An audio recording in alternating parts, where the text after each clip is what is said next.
Hey folks, what's up? Look, it's another Wednesday. We've got just some really fun stuff to talk about tonight, our topic. But look, as always, I have to share the screen. There's a little nod to what we're talking about this evening. I've got to share the screen with some great people because I got to talk about this stuff. It's so much fun. That's probably Robert. He's going to be coming in, and it's Robert. What's up? Hey. Are you ready for tonight's show? I am ready. I think this is going to be a fun one. We also need to. I know Jabba is running a little late. She had to grab something to eat. I think she might even be still chewing. I think she put her bowl down. I'm not sure, but she just put her fork in her mouth kind of slowly. I'm not sure. I think she's about to. Oh, she's at the door. Let me walk to the door slowly so I can let her chew the rest of her food, and we can bring Jabba. I'm not sharing. I was not. That was you're faster than Wyatt Earp, Doc Holliday, and Bass Reeves. That was the quickest. Huckleberry. Oh shit! I don't know if she's eating huckleberries, but definitely. But oof. Just noodles. Maja is that. Please chew. Please, I do not want you choking on the show. Please chew. I mean, in life, I don't want you choking in life. I should just say on the show, like in life, but please chew, please. Jabba, are you ready for tonight's show? Yes. Chew, and then you're good. All right, you're good. Okay, this is gonna be a fun one, folks. The summer's winding down, but we are still coming with some very fun episodes. So y'all are ready? Ready. I'm ready, folks. Let's get it on.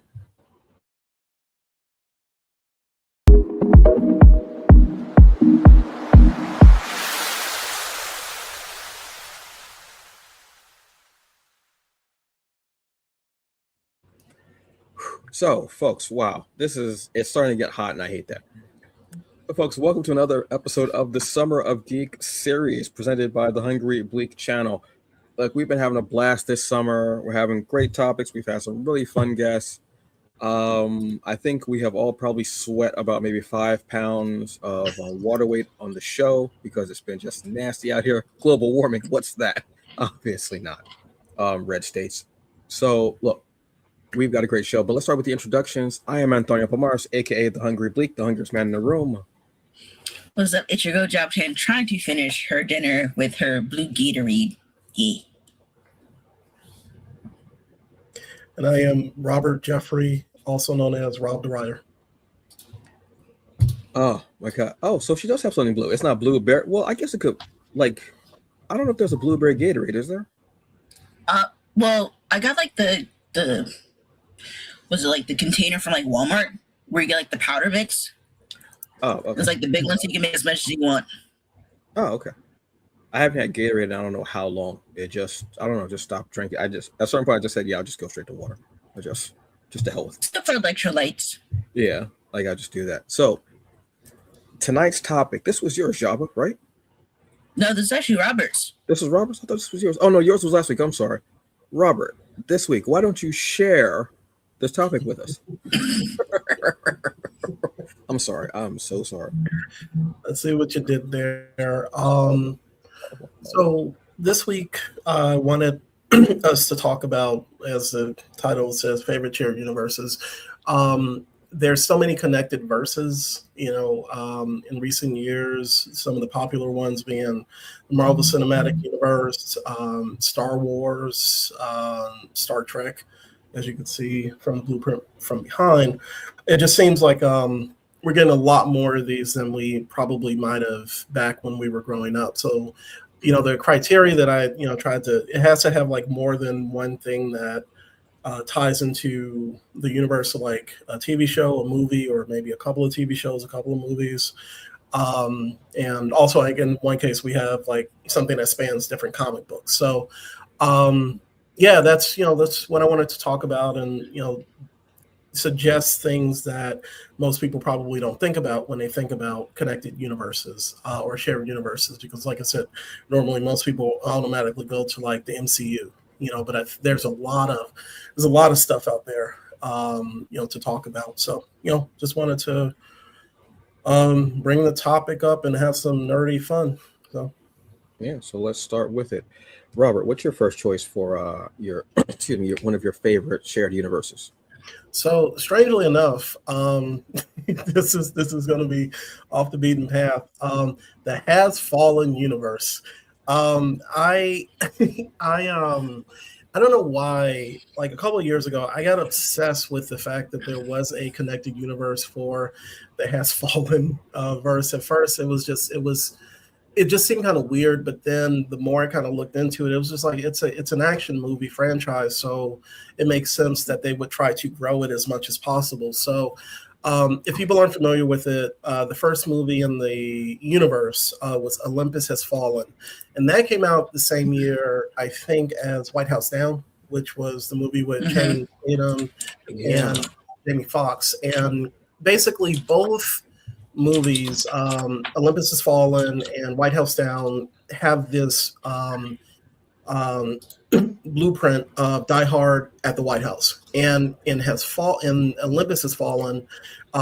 Gerard Butler plays a Secret Service agent, a disgraced Secret Service agent, who has to save the White House or the president from North Korean terrorists. So it's a huge kind of there's a lot of action, really bombastic explosions, gunfights, and it's the is it Leonidas, is his name Leonidas from Yes. 300? Yeah, Yep. Leonidas from 300, just kicking butt. And I enjoyed the movie, had a lot of fun with it, but then it begat another sequel. London Has Fallen, and then after that, Angel Has Fallen. So we get in like the whole Has Fallen universe, and in London Has Fallen, he has to fight against more terrorists, and the third one, he has to go on the run from the government, and he also has to keep the former president Morgan Freeman safe. So you have this trilogy, right? So I was like, okay, that's cool. Have a really fun action series. But then I remember this was like a couple of years ago when I got obsessed with it. And on Hulu, there's a TV series called Yep. Paris Has Fallen. And I was just like, you know what? I has fallen in love with this series. So anyway, with this franchise. I do this for a living, folks. But anyways, they the Paris Has Fallen series reminded me more of like 24. And the good thing about it is I think it has like six or eight episodes to kind of tell an extended story. And even though it takes place in the same universe as the original film trilogy, it's not directly tied to, there's no mention of the events of the movies. But if you dig a little bit deeper, it's produced by the same company. Gerard Butler is an executive producer on the series, and it is within the same universe.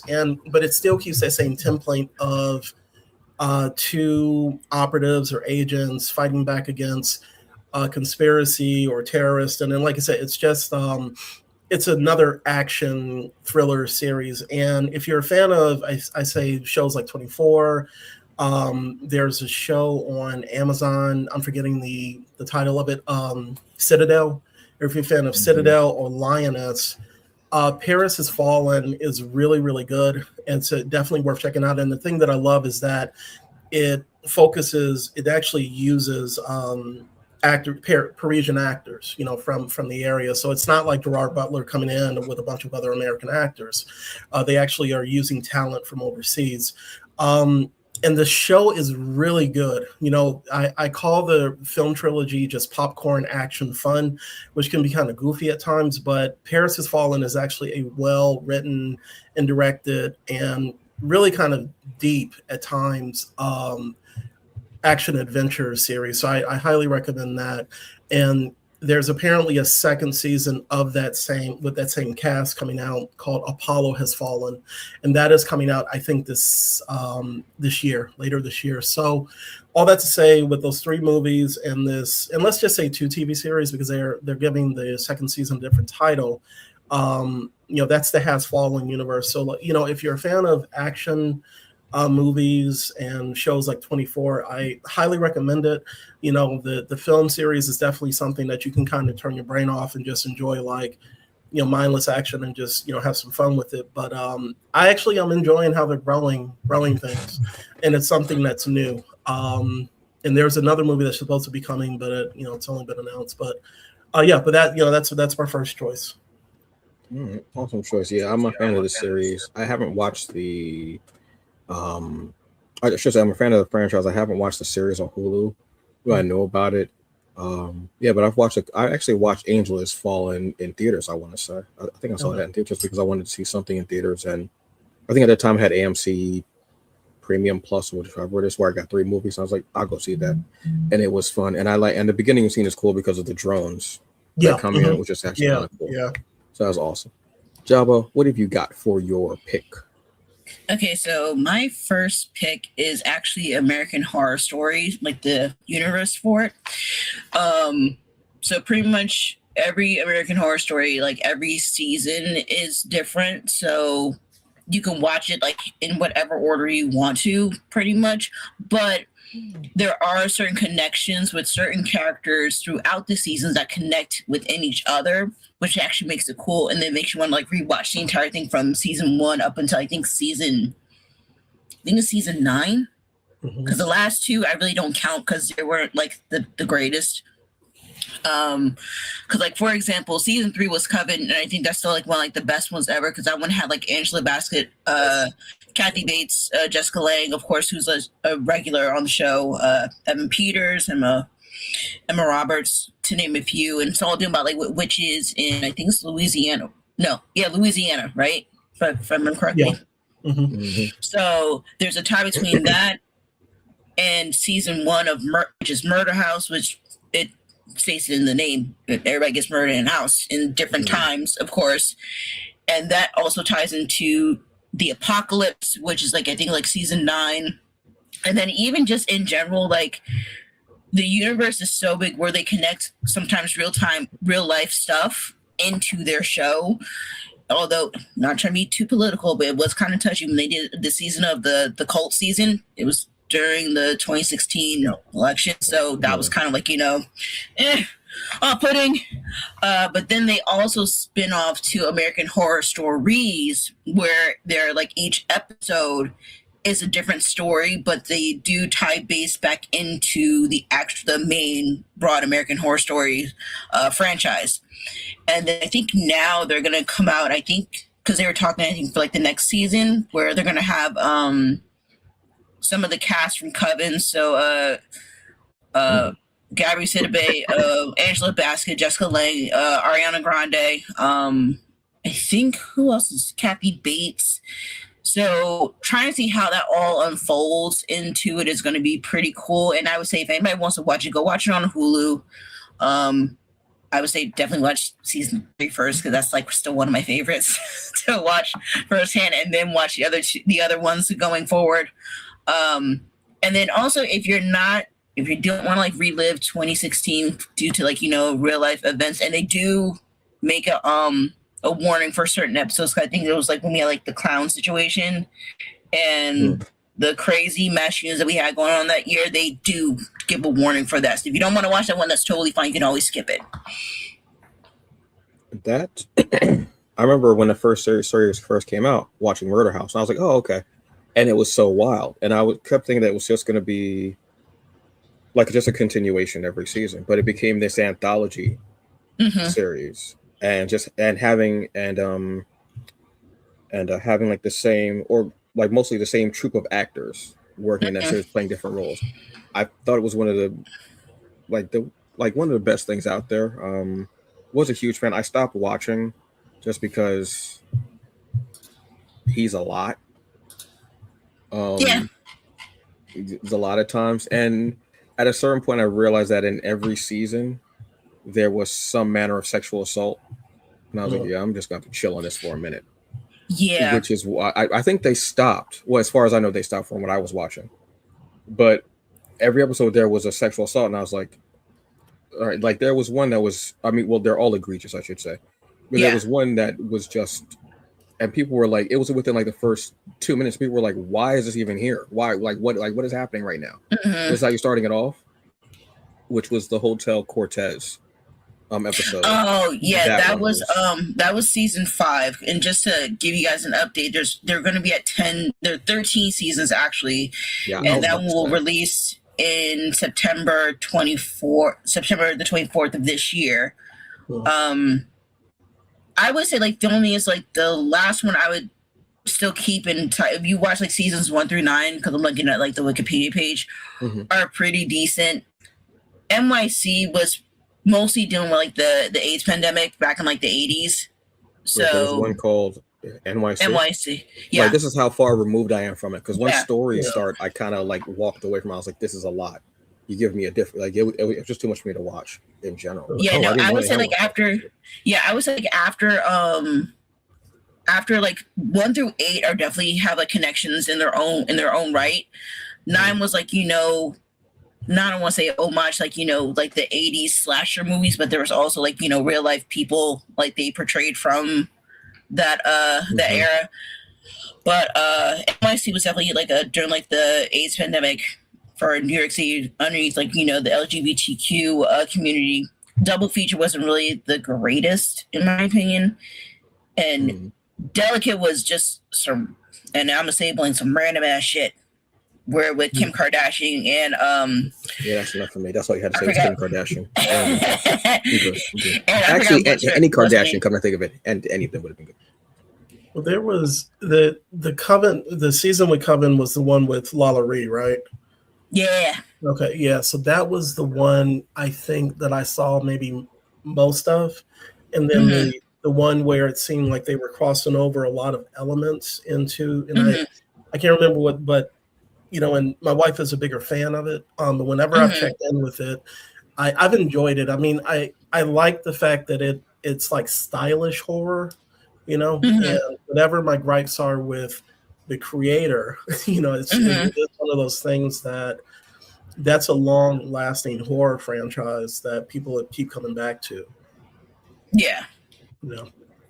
It feels like the perfect horror for modern or maybe like younger gen, just because it feels more like it almost feels like social media, like influencer. It feels like that very stylish over, like, I think maybe that's why this doesn't hit me anymore, because obviously I'm not a fan of social media in general, but it's I would say it got to that point, I want to say during probably the Cult. That's where it became like more realistic and more like right then and there. It was like, okay, since this is happening, we're having this. Like, they were going back to back. Like, we're like when they were doing like Roanoke, they kind of did like a reenactment, but also still acting at the same time. And I kind of got confused for a second. I'm wait a minute. I'm like, but it was good though, because like they were like breaking the fourth wall without breaking the fourth wall on that series. So Cult was like where they started to make everything like realistic. Where I'm like, kind of touchy. Apocalypse was okay because like everything was just like going to hell, pun intended. And then everything else like afterwards like So I'll wait to see what this 13 season is, because it's just named 13.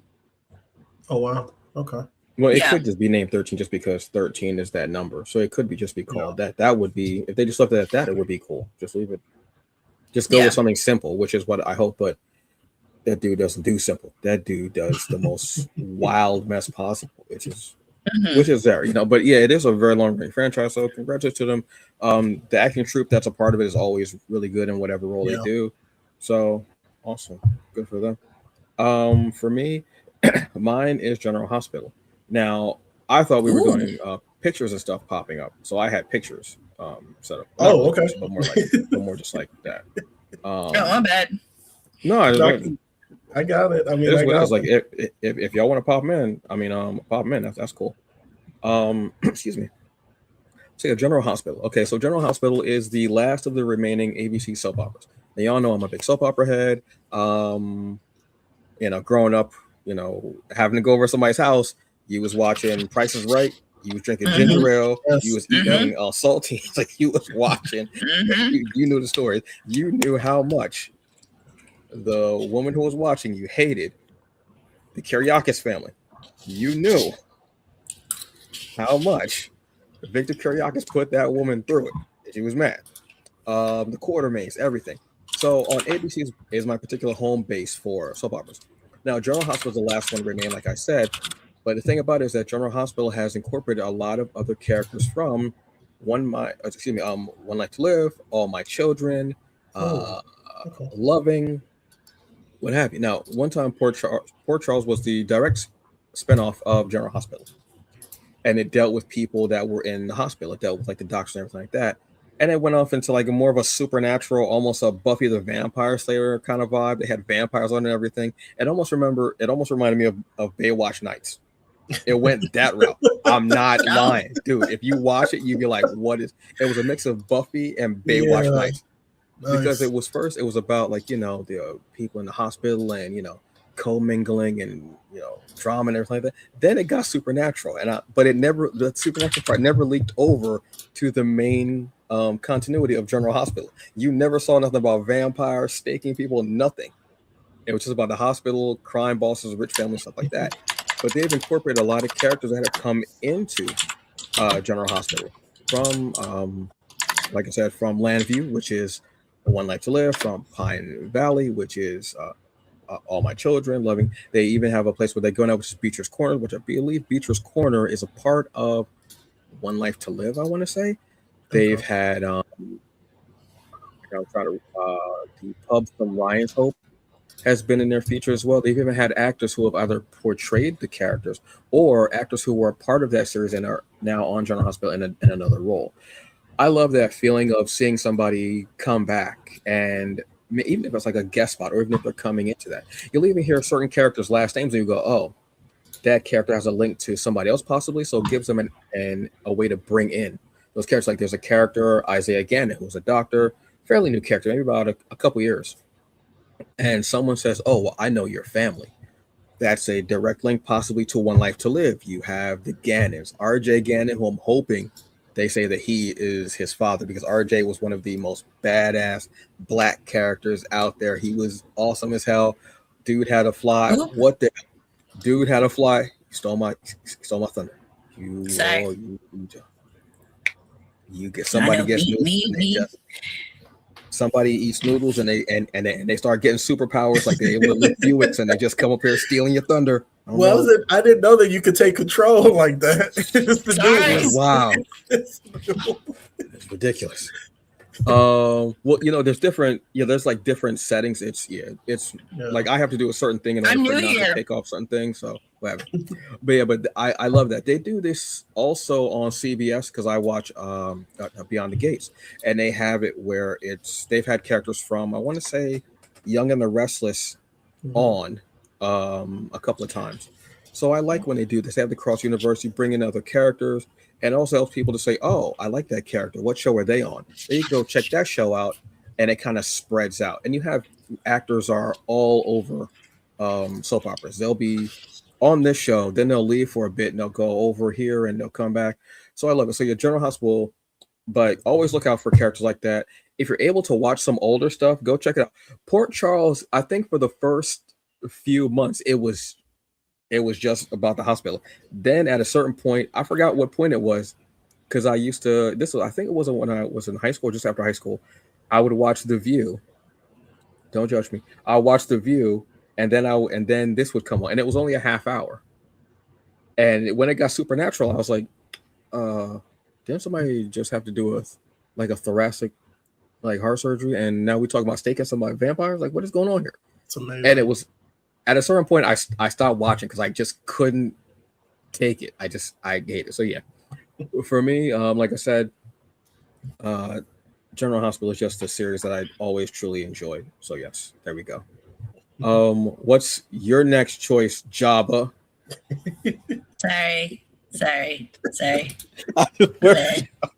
My bad. talking about, it and I just see Superman. I'm like, My bad. My bad. You're that's talking about Superman. General Hospital again. Oh shit. Yeah, you definitely are. Wait, whoa, what's going And now we're talking on? about Transformers. What is happening here? Okay. Yeah. What is happening here? Oh, so we just. Oh, goody. So we're just having all types of technical difficulties. Please stand by. Awesome. Yeah. I would say just while we're fixing everything, what was it? I'm not trying to show my screen. Jesus Christ, technical difficulties. My bad. My bad. No, it's just Um, I think it's StreamYard because stuff is just popping up and I'm like, no. Okay, there we go. But before we get into that, I was gonna say when I used to watch, I didn't watch, but when my grandma used to watch Young and the Restless, I didn't realize what recasting was until I noticed that people were calling other people the same name. I said, that's not the same person. Mhm. Like, that's not Nick. That's not Nicholas. That's not Victoria. They're two different people, and they don't look alike. Well, sometimes the actors don't even look the hell alike. They just be on two different ends of the spectrum. I love when they do that because now they start going, the role of Lucky Spencer will now be played by boom, boom, boom, or they'll say today, meaning that maybe the actor is away or they got sick or they had an injury or something like that. Today, the character of Nicholas Spencer will be played by blah blah blah. If it's somebody totally casting, well, no, they didn't start doing that. I think maybe in the late '90s. I want to say because it was Havoc. For Young the Restless, like we didn't get like no introduction because trust me, we watched that faithfully. Also, and I see like Nicholas look like one person, and then I'm like, no, this is not Nicholas. Mm-hmm. These are two different people. When they start changing people, I don't like it. That's when I start to rebel. I'm like, I don't like recasting because it's just one person. I think soap operas are way more like they take that more personally, I think, because you really get invested in that character. Mm-hmm. I think it's yeah, that's true. But my second one is going to be the Justice League universe because obviously we're not doing Marvel today.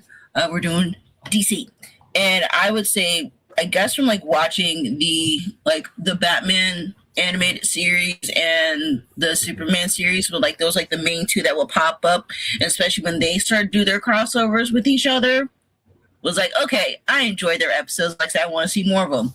And then all of a sudden, boom, we got the Justice League, which will lead up to 4 episode specials. And then it's like you gotta watch Batman to watch this one episode of Justice League, and then watch Superman, and then watch the season finale of Justice League, all tied together. Like, you can't go wrong with that. Yeah, this was a golden age of animation. Yeah, especially when they expanded the roster and they got like Justice League Unlimited. This is the formula that I want James Gunn to follow. Like for this, when they do a Justice League, like this is what I want. But yeah, going back to Batman the animated series, it was awesome to see them because I think that was the first time that we saw that growing up, right? On like an animated series. So yeah. And to have it kind of work in, and then you went from Batman to Superman, and it just grew, and it was just a really cool thing, and being able to get that and seeing all the characters' interaction and the commingling, and even then having comics mirror it. Like having like comics like where it actually was said the animated series like comic based on that universe, and then the latest iteration of Justice League Unlimited having definite nods to Justice League Unlimited, the animated series. I love doing that. It's I love a good tongue-in-cheek thing, like a good like little nod to you saying we know you watched, and we're glad we're here. We're going to give you this, but we're going to give you something that's a little different. But stick with us. Yeah, and this is one of the best series in share the universe, I'll say, out there, and still holds up to this day. Because let's not forget, we're also got these other two classic gems. Is especially they expanded from Batman Beyond, which was thrown into there a little bit, and we also got Static Shock was also thrown into it too when they did that crossover where Stag had got flung into the future or whatever, and there was a couple and that's when like him and Terry McGinnis had partnered up, but it was the same style. Like you got like the people from the Justice League coming in. It's like, oh, okay. It's like, so this is real, and they're like, yeah, it's real. So like all of that ties together, and also still same animation style, which I still love. So it's like, yeah, you gotta give it its flowers. Yeah, it definitely doesn't disappoint. You can find them. I mean, they're on Max, but you can also watch them on Tubi as well. I believe both Justice League series, and I think Static's still on there as well. Okay. What about Batman and Superman? I don't think they're on there. Yeah, I think they're just on Max. Yeah, they're just on Max. Batman, the anime series, was on something else too. I think I was watching. I don't know. I know no, it's not on Tubi because I know the Batman is on Tubi, and I think the Batman is also on Netflix as well as Max. I think the only one that's not out there is the one that was based on the robot.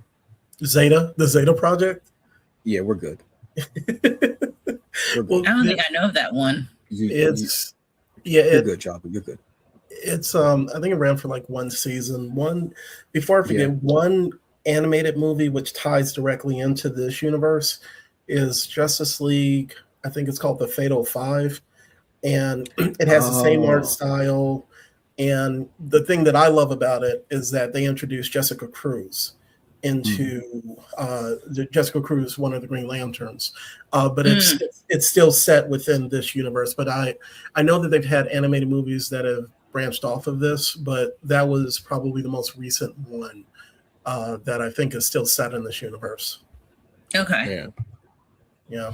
So that's definitely a winner on that one. Wait a second. Oh, there it is. Yeah. Oh, this picture just popped. I'm about to say, do I need to go again? Because it's like stuff is like popping up that should not be here, and it doesn't make any sense at all. Because when I take it off, it's like, yeah, just you've added so much StreamYard. Simmer down, relax. Right. Pump Give the us some quick brakes. buttons. Robert, what's your next one that you've got? So for my next one, I am going with the official title that I found for it was DC Animated Movie Universe, New 52. And what from the period of 2013 to 2020, 2013 to 2020, DC Animated released, as you can see, 16 movies here, which were all tied into a animated cinematic universe. A lot of the art style and some of the storylines for a few of these movies, or a lot of the movies, were influenced by the New 52 era of DC Comics. And I can't remember exactly when New 52 was a big thing, and as far as the publishing dates or whatever, but all of these movies just kind of pulled from that, even to like the art style where my wife will say like all the guys look like they were walking around like this with like the big shoulder, like that. It was unnecessary. Yeah, it was what it was. Like Superman looked like he was pumping weights since he got out of the shuttle. What I usually tell people is during this period of time, this was when the cinematic universe was doing its thing with Man of Steel, Batman versus Superman, and Wonder Woman. And I always try to tell folks that if you felt that those live action movies were lacking, watch these. First of all, you get 16 movies, which all tie together into like intertwining threads, and they lead up to like a huge kind of huge event with the I think it's the Apocalypse War, if I'm reading this right. I think so, yeah. Yeah, the Apocalypse War. So you have movies that focus on the Justice League, Batman, Superman, Aquaman, Flash, Wonder Woman, the Teen Titans, Suicide Squad, and adapting some of the best storylines that DC had to offer during the New 52, but then also outside of the New 52, like I see with the Death of Superman was way back in the early 90s. And then some of the elements, Teen Titans, Judas Contract. So they did a really good job of like bringing elements, story elements from different periods, but like keeping that New 52 vibe. And it was, I guess 2013 to 2020, that's like 7 years. You're getting 7 years of really solid animated films. Which once again, they all tie together. So I actually personally enjoy this universe a bit more than the live action, and not just because of quantity, but it's quality. Like, I felt that they did a really good job of fleshing out the Bat family. This is where we had Damian Wayne kind of brought into play. I think this is one of the best iterations of the Suicide Squad that you will ever get. And also, I love the fact that there was a relationship, suggestion of a relationship between Superman and Wonder Woman, stuff, elements like that. And it was just a really good time to be a fan of DC animated. So I highly recommend that if people feel that they aren't getting this whole connected, cohesive verse with the live action DC stuff, definitely go and check these out. I know most of, if not all of these, are on HBO Max. So I always suggest just take some time, watch maybe one a week, a couple a week, and you will get that whole comic book viewing, animated viewing experience done really well. But yeah, it's this one was a fun one. This one was a fun one to keep up with while it was going on. Yeah, I know some of them are on Tubi as well. Again, we are not shilling for Tubi. I swear to God, we are not. But it's just how happens that a lot of stuff, when it's off of Max, it'll go on to Tubi. Yeah. And it'll like go back and forth like it does. Again, we're not shilling for them. Although if I was to be offered a contract for their creator universe, which I know they have on there, I would not be mad at that. But yeah, you get a lot of of them are on there. I mean, even Prime had like that. What was that 3-part one that they had? Was the Battle of the Earth or whatever? Yes, yeah. Well, that was, I think that was after this, just after it. I want to say, was it? Okay. I think it was, but it wasn't far from. I think that was more like their Elseworld title. I think that was when they were trying to maybe the Crisis, the next era. Yeah, it was like a 3-part on Prime, I believe. Okay. Yeah, they call it, the one immediately after this is called the Tomorrowverse. And I know that ended a couple of years ago with their Crises, which was their trilogy. The Crisis on Infinite Earths. I think that's what I'm talking about. Okay. Yeah. That one wasn't as popular, I'm thinking, or they just knew what they had to do next, which is absolute. And I mean, I'll say this, and I've said this for years. I've always loved just DC's animated stuff over Marvel. And I've always made this point where I'm like, Marvel will have better live action, but DC will have better animated.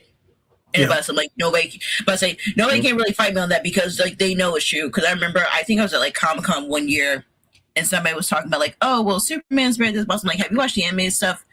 And like, no, but I'm like, well, think about it this way: DC is better animated, Marvel is better live action. And the guy's like, you're right. I can't say nothing about it because it's true. At one time, Marvel was kind of doing they were doing some cool stuff with animation, but it wasn't as linked or as tightly woven as DC stuff. But I love the what was it?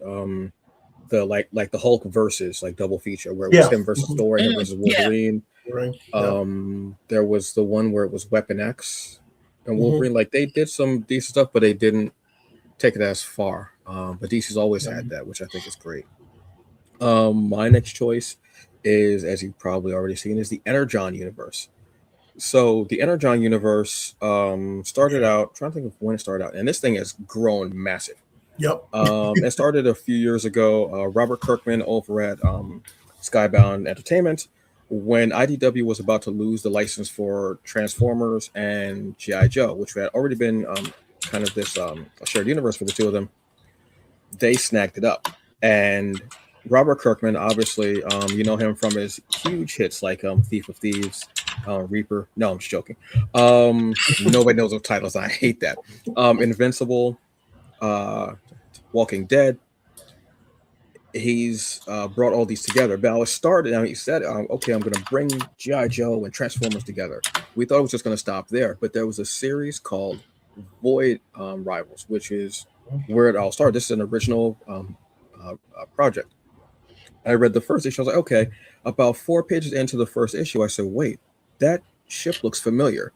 The ship got up, looked around, and said, oh, wait, what's going on? Transformed into a robot, and then like flew off. And I was like, okay, normally you would wait at the end of the issue to do a twist or what have you. They did about 4 pages in. And I said, oh, wow, this is what we're doing. So this is the beginning of it. And then it went into Transformers, G.I. Joe. Then Robert Kirkman said, hold on a second, finished his whiskey, Kentucky whiskey probably, and said, guess what? I'm going to add in Mask. Mask is another old property from the 80s, and then it was redone. Brandon Easton was writing it. I want to say, what was Brandon Easton? It was Easton. Yeah, it was Easton. And then was it for Lion Forge or was it for It was. Because I think it was maybe think it about was two. Forge. Was it? I think it was about 2 or 3 arcs. Mhm. To do it, but then he was like, "Okay, Brett, I'm going to bring in Mask." Then it was announced, "Okay, wait, we're not just there. We're going to take Rom, the Space Knight." Mhm. I'm like, "Okay, cool." Then he said, "Wait, we got one more." I said, "How much Kentucky whiskey do you have in your damn house, boy?" They're bringing Micronauts. So this is a very huge undertaking, and this is also going to be mirrored at maybe in a larger aspect at some point in live action. I know in the last Transformers movie, it was already shown that GI Joe is there. Oh, That I didn't even mean to do the theme song. I'm sorry, folks. I totally did not need me to do that. Oh man, my bad. But to do the whether they were to do it live action or even in animation, I would be so geeked for this. You can see from the picture itself, there is a lot going on in here. You figure all the Transformers that you have, all the GI Joe characters that you have, then you add in characters from Mask, which I read the first issue, and they are. I think at some point somebody says these heroes are kind of psychopathic, and I said the look in this man's eyes, in Tracker's eyes, is not for the faint of heart. It is not, and you can't leave the page because his eyes like follow you. It's actually kind of amazing from the art. I'll be honest with you. But then to had Rom, the Space Knight, which I believe was a Marvel property, yeah. and then Micronauts, which Micronauts might have been Marvel. I'm I trying to think what think Micronauts was. so. Might have been as well. So I love the fact that hey, this property is up. They're like, what can we do with this? They're grabbing it up and adding it to this and adding it to this. You can call it the Energon or even the Hasbro universe because the Void Angels thing was co-owned by Hasbro and Skybound. Then Transformers, Hasbro. So there's a lot going on here. I recommend going in there if you want to have something to read that will just overtake you. Like I'm trying to catch up myself because there's a lot of comics out there to read anyway. Oh, by the way, happy new comic book day, folks. I apologize. There's a lot going on here, but yeah, Energon. There are mini series for certain characters. Like Duke has one, Scarlet has one, which is a lot of fun. Destro has one. Cobra Commander has one, which is more like a horror story.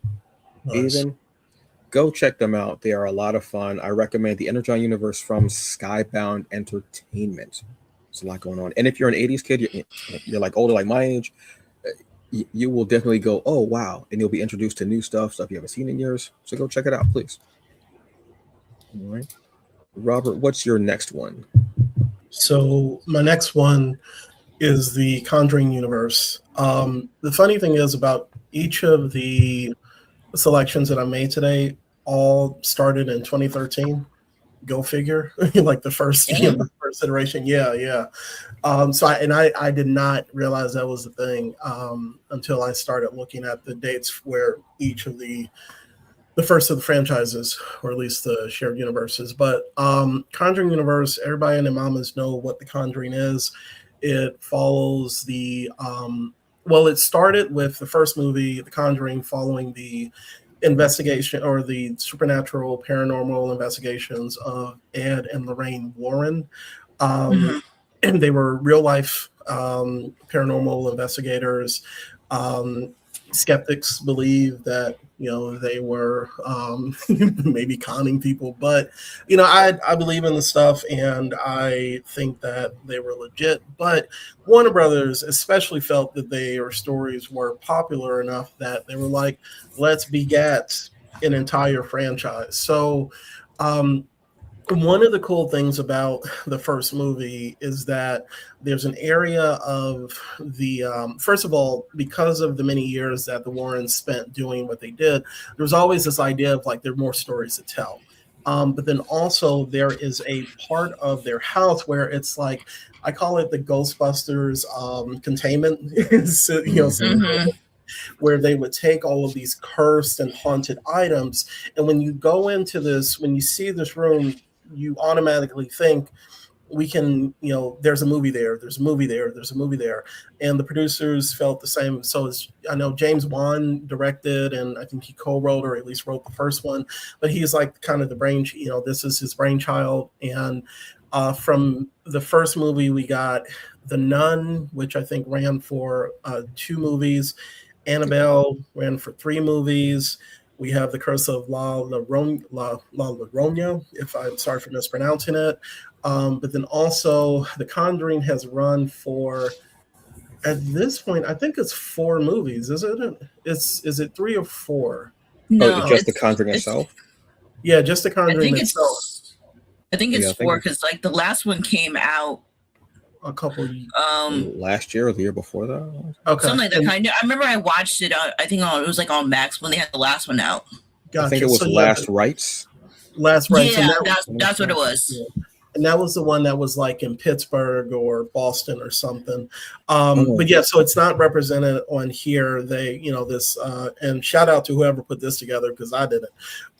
Who put together like the timeline of I did that shit. yeah, the timeline of the different movies. And you see them in order, but they're all connected in some way to the Warrens and their cases. And the other cool thing about it, as we've talked about in these previous in the previous elections, is that there are elements of each movie which ties into another, right? So definitely worth checking out if you're a horror fan. Some movies definitely are better than the others, but I think that if you would like to get this like interconnected horror universe, which doesn't reboot or redo anything, definitely it's worth checking out. The other thing that I was going to say is that there's a TV show that's coming to HBO Max, which is, there's actually a prequel series there's a prequel series or prequel movie, which is going to focus on the Warrens when they were younger. And then there's a spin-off TV series that's coming to HBO Max. So they are continuing to grow the franchise. And I think the franchise is like grossed over like $1 billion with all of the movies combined. And one of the co-producers or like the co-heads of DC Studios, his name is Peter Safran. This was his series. This was a series that he was like the mega producer of. So the hope is that maybe he can come over to DC Studios and help them kind of build their connecting universe. So as a horror fan, I'm excited for that. At least them bringing that over to DC Studios. But yeah, all really good movies, or at least fun movies to watch, scary, and I like seeing a horror franchise in some ways outpacing some of the superhero franchises or the connected universes. Yeah, this is one that's always been fun. Little nods, everything. One of my favorite ones, I think, is at the end of The Nun. They go back to, I think it might be the first or the second Conjuring, about the patient that Lorraine Warren was helping. Yeah, and it's the same guy. Like stuff like that, like little nods like that. They'll go back and you'll go, oh wow. I love that. I love the fact that you can do little things like that and it doesn't have to be an after credit scene. We got to start killing those off. I mean, they kind of have, but I think we need to just start killing those off. It's bad as it's as bad as everybody on social media doing the Netflix documentary. Sitting down, just stop it. Yeah, stop that shit. Stop it. I mean, y'all ran that one into the ground way too quickly. It was y'all like fast. Jesus Christ. Really? God damn. Y'all know how to just tear the hell out of something. Good God. What's your next choice, Jabba? Okay, my last choice is gonna be the Avatar universe because duh. So, and especially I'm still reliving the hype of the movie that just came out, which is still amazing. Everybody's sexy. Pretty much. Everybody's sexy. How can you tell? It's in the bone structure. Man. So, like, as you guys know, like with Avatar: The Last Airbender, it started back in like 2005. So we're in this for almost like a good like 20 years. Yeah. Wow. Yep. Damn. Yeah. It started off with Aang, or I would just to troll Ong. I was about to say. I was waiting for that. Obviously, being the last Airbender because he is a Airbender, and obviously his whole tribe died off because of war. Obviously, violence and power. But I think it was like 3 years in like the story realm that like he ends up like saving the whole earth and brings peace back in. And then he dies, and then he gets reincarnated to Korra, which is obviously one of the most controversial people that was being created because everybody had a conniption fit because one, it was a female and she was of melanin color, but titties, it is what it is. Oh, and also she's gay, so there's also that too. Deal with it. And hers is more on a mature side because now with everything with being peace, it was more like, okay, we have benders versus non-benders. We had to deal like, bouncing the spirit realm and like, her own personal values.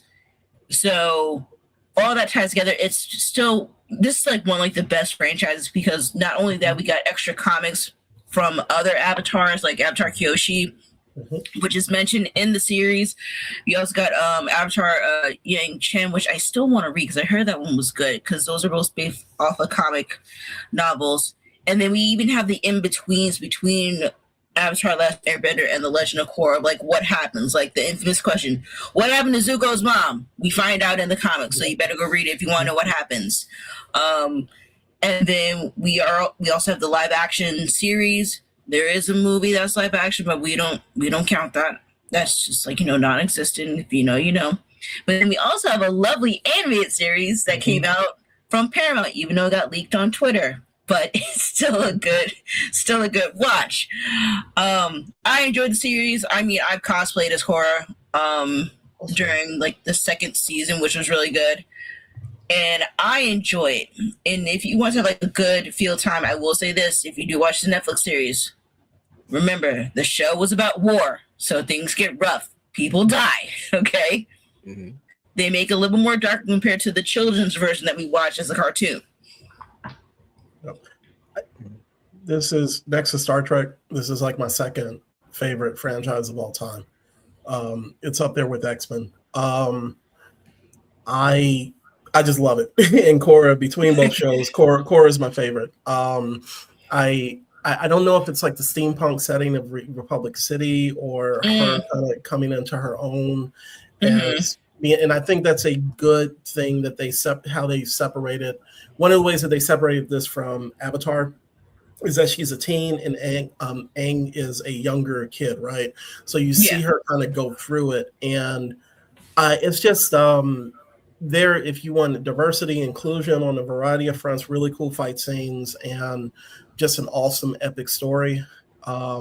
This is, I don't know, for some reason, this is kind of like captured my heart more so than a lot of other franchises.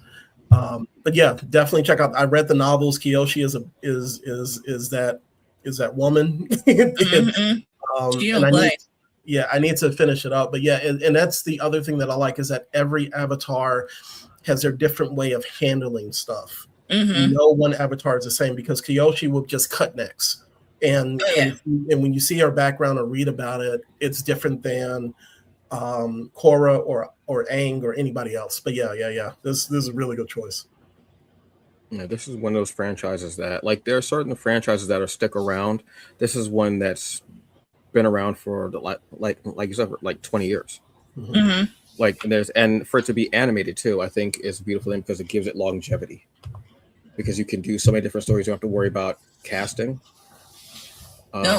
You can always do different stories and what have you, and the animation is always beautiful.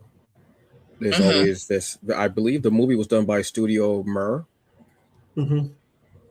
which is a favorite of mine. Like when I started paying attention to animation studios, that was the one I was like, this is the one, because that was the one that did Devil May Cry. Yeah. They also did Dota Dragon's Blood on Netflix as well. Okay. So they already had, like, my heart with those series. I think there's a couple other series that they've done as well. So this is putting it in their hands and doing this more like older version of these characters is beautiful. I love seeing this. I love seeing different iterations throughout the years and not necessarily going in chronological order, but going to different years all year round and saying, I feel like this is a story that we need to tell. Depending on what's happening in our real world now, we can have different stories we can tell about different avatars. So I love that. So Avatar is just one of those series that we'll hopefully be getting for the next few years and longer. We are getting the new one, which is Avatar 7 Havens. Yep. And it was funny because me and my friends, because we're both big Avatar fans, we were talking about this before as just a thought and fan. They were like, what if they have twins? And we're like, what if we have one bad Avatar and one good Avatar because of like how Korra had the evil Avatar spirit versus the good one. And as soon as they popped up, we're gonna have siblings. But I'm like, son of a bitch. I'm like, Nickelodeon, run my money, okay? At least 1-2% check. Yeah, there's so many different stories you can tell with that. That's what makes it so great. And when you have a character's an entity that's reincarnated continuously, or a title that's reincarnated, like you can do just about anything with it, which is what's cool for it. My last choice is What We Do in the Shadows. Now, this is based off of a series on Netflix that was based off of a movie from 2014. I want to say from Jermaine. I'm trying to remember the character's name. Jermaine Clement, I think is his name. And I want to say Taika Waititi was part of it as well. I think this is how a lot of people got to know about Taika. And so basically, this is a story of these 4 vampires that share a house. We have Laz, we have Naja, we have I'm sorry, the character is already making me laugh. Just because of what I have to say. Colin Robinson, and then we have Nandor. So we have 3 traditional vampires, which are, blood-sucking vampires turned into a bat. And then we have Colin Robinson. Now, exactly. That was my first thought when I saw the character too, because he was hilarious. So how does this cross over into say? Well, there are actually 2 ways this cross over into wildly popular ways and wildly divergent ways. One of them is in the first season, I want to say it's at the end of the season, there's a conclave of vampires and they're having this meeting. Robert already knows where I'm going. Yeah. But this is a meeting that is ridiculous because it has the vampires, it has Wesley Snipes, Blade, but I think he's on like a TV screen or something like that because he couldn't actually be there. They have the vampire from Twilight. Yeah. I think they have the vampire from Interview with the Vampire. I think it's in that too. So in my head, canon, they're all in the same universe. Yes, you're right.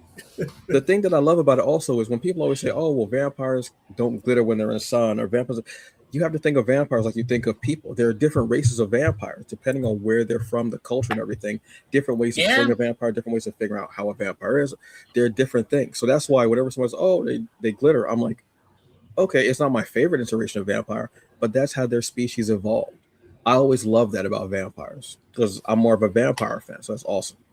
So that's one way that they cross over. The other way is the one that's even more crazy. I was watching, I was doom scrolling, unfortunately, one day, and someone said, there's a link between What We Do with the Vampires and Seven. So you got my attention. I'm like sitting there, and he's like, okay, so the character of John Doe, in Seven, when Morgan Freeman's character, I can't remember the detective's name, they're in John Doe's lair and they're reading one of his journals, and he talks about he was on the train and he had to vomit, something was wrong with it, what have you. Then you watch an episode of What We Do in the Shadows. The character of Colin Robinson, like I said, the other 3 were traditional vampires. Colin Robinson is a psychic vampire. What's more commonly known as an energy vampire. We've all come across someone like this, where they talk and it drains your energy sleeping. He knows this. That makes him stronger. And that's the only type of vampire that can feed off of regular vampires, which is also very interesting. So he lives in the house and he's like the annoying one that they don't really want to talk to because they know that he can drain them. And he does it at one like their like house meetings that they don't invite him to. And he starts talking. He's like, "Oh, so you guys are," and he drains them. And when he does, he doesn't have fangs or anything, so he just goes like that, and his eyes glow like almost like a silverish color. It's hilarious when you see him do that compared to them where they have blood, fangs and everything like that. And he works in an office building in cubicles, and he goes over. He's like, "Wow, that form, that W, that T190 form is a trip. What you've got to do with that is," and everyone who's worked in the office, I want to say, has met someone like this. And they drain you. That's how he works there. And he's like, this, I could feed here for years and years and years. because no one ever leaves the job, and he goes over their cubicles. I don't know if he even gets his work done, but he drains everyone's energy. So to say that, they go into Colin's lair, his secret lair. He has a secret lair, and he has journals in there. And he reads from one of his journals, and he talks about meeting a man on a train. And he talks to him, and he drains him, and he starts to vomit. It's pretty much word for word the same thing. So Colin Robinson is the cause of John Doe, who is a serial killer in Seven. Again, in my head, that's canon. I absolutely love that fan theory. To me, like I said, canon. Because if you can bring in those vampires randomly, you can bring this in. And I love the idea of it. I think it might have been, I think the post actually said it was someone on Reddit who did it, I want to say. But I think it's one of the most interesting. Actually, let me look. Yeah, it was 4 years ago. Somebody said. I noticed something interesting when watching the season 4. Oh, season 4 finale of What We Do in the Shadows. Where they talk about Colin Robinson reading, and he is on the subway today. I went up to a man to start a conversation. I made small talk with him about the weather and other things. He tried to be pleasant and accommodating, but I could not. And it goes on, what have you. And then they go, well, this is a reference to a scene in movie 7 where Morgan Freeman's character is reading an entry from one of the killer John Doe's journals. And the journal entry references a man that John Doe made small talk with on the train, and who was brutally caused him to vomit all over him. That's amazing. I absolutely love that theory. And again, to me, that's canon. If you can take that, but that's the beauty of it. So something I say this. What We Do in the Shadows is one of the funniest things out there. Go watch it on FX. I believe it's 6 seasons. I have to catch up. I stopped watching after 3, not because it wasn't good, just because life, obviously. But I was rewatching it today, and I was laughing out loud. Like, God, this is so good. And one of my favorite people on there, Matt Berry, who is one of the funniest people out there. If you ever have an opportunity, just look up Matt Berry's stuff. Hilariously awesome, funny, very dark comedy in I forgot the name of the show. It's a show about 2 hangmen, literally modern day hangmen, being at work and just having conversation, and they're like having small talk, and they're like, yeah, well, it's okay. Pulls a lever, hangs a person, goes, well, I think that we should go. And when they go to bars, very dark humor. It was one of the first things I watched on Netflix, and I remember just crying laughing because of how dark and funny it was. It's weird, and it's just awesome. So yes, go check that out. But yes, that is my last choice. So look, shared universes have been going on for quite a while. MCU was just the one that really made it out there. But you've had them for quite a while. One of them was actually caused by cocaine, Stephen King. But we're not going to go into that. Let's be honest, that man was on that stuff or something. I don't know. He was awesome. Because why would you do that to them kids? But yes, I want to say Stephen King was one that we started finding out about. But you have MCU, you have DC, you have things that are other than comic books as well. So there's a lot of shared universes out there in movies, animation, comics, what have you. What's something that is one of your favorite shared animation? What's something that you may not think a lot of people know that is a shared universe, like RoboCop and Terminator? It's a shared universe. Yeah. They've had I think a couple of different comic books together, and I think they might have a video game, I think, too. Yeah. I think. Not surprised. Yeah. So awesome. So that's one of our choices. Yeah, so check that out. We will be back. Will we be back next week? We have to talk about that, correct? Well, we can talk about it after the show. Yeah. But actually, this Friday, 7 p.m. Eastern Standard Time, I will be doing a Hungry Bleak show. I'll be talking to someone we had on this summer, Malcolm McFadden. We're going to be talking about 615 comics. We're going to be talking about comics in general, probably some wrestling too. On that. So on that note, folks, gonna get ready for bed here, folks. Gotta get ready. Gotta get. This is what you get for putting that fork. Gotta get the bonnet ready. Gotta tuck the ears in too. So, folks, I do this to get a job every time. It's just funny to me. It is. So, folks, look, have a very good evening. Enjoy the rest of it. Please be safe. Drink water. take your vitamins. Take your meds, whether it's for physical, emotional, or mental ailment. We just want you the best be that you can be. And for the show, I am Antonio Pomares, aka the Hungry Bleak, the hungriest man in the room.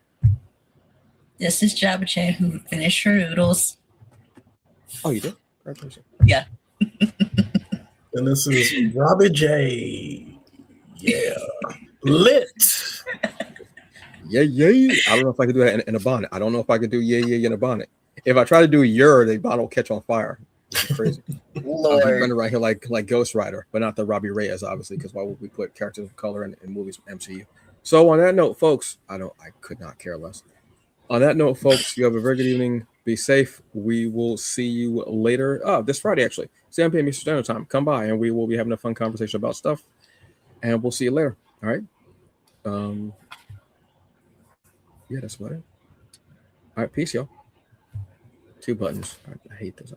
All the updates they do, and they can't make this one button.